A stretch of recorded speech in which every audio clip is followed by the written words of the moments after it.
Bienvenue dans cette nouvelle vidéo de Moodle 3 en 2 minutes à destination donc des enseignants. Dans cette vidéo, je vais te montrer comment créer un sondage ou un questionnaire de satisfaction à destination donc des apprenants qui te permettra a posteriori donc de consulter les réponses de ces derniers. Alors pour cela, admettons que nous souhaitons mettre en place ce sondage juste à la fin de la formation au niveau de la conclusion. Eh bien, je vais ici donc activer le mode édition en tant qu'enseignant. Et donc cliquer sur ajouter une activité ou une ressource. Alors je vais choisir ici une activité qui n'existe pas d'ailleurs dans le package de base de Moodle, mais que tu pourras ajouter ou demander éventuellement à ton administrateur de l'ajouter. Il s'agit de l'activité ici questionnaire. Je la sélectionne et je clique sur ajouter. Je vais donner un nom à ce questionnaire. Ici en l'occurrence évaluation de la formation. Et je vais ajouter une description ensuite à ce questionnaire. Merci donc de prendre quelques secondes pour répondre au questionnaire de satisfaction.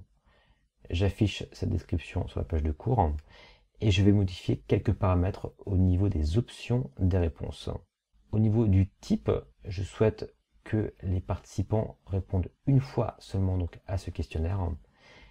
Je souhaite maintenir le paramètre sur nominatif pour pouvoir avoir le nom des personnes et savoir qui a répondu quoi exactement.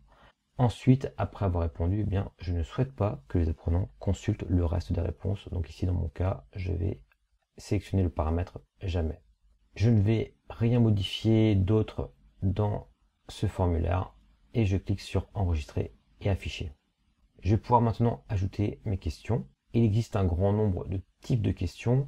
Dans mon cas, je vais simplement ajouter une question de type bouton radio et deux questions à texte long. Je clique sur bouton radio dans un premier temps, puis ajouter une question de ce type. Concernant le nom de la question, c'est relativement facultatif, donc je vais simplement ici noter une. Mais je conserve par contre le paramètre donc réponse obligatoire sur oui. Ensuite, au niveau de l'alignement des boutons, je note ici simplement vertical. Et je vais pouvoir noter ici le texte de ma question. Cette formation donc a-t-elle répondu à tes attentes? Au niveau des réponses possibles, je vais les mettre les unes après les autres. Donc il y a 4 réponses possibles, tout à fait. J'appuie ensuite sur entrée pour passer à la ligne suivante. Plutôt oui, plutôt non, et pas du tout. J'enregistre cette première question. Et je vais maintenant pouvoir ajouter une deuxième question, cette fois-ci de type texte long.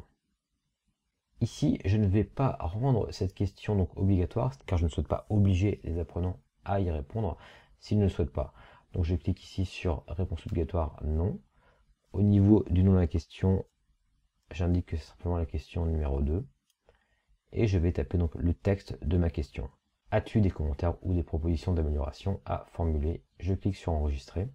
Et j'ajoute à nouveau une nouvelle question de ce type. Les paramétrages précédents sont conservés, donc la réponse obligatoire est bien sûr non.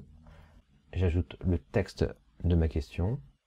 As-tu donc d'autres besoins en termes de formation? Et je clique sur enregistrer. Voilà, mon questionnaire est donc terminé. Je peux, si je le souhaite, le prévisualiser et vérifier donc que tout fonctionne. Alors dans mon cas, je vais me connecter en tant qu'apprenant et répondre à ce questionnaire de manière à te présenter l'affichage des résultats.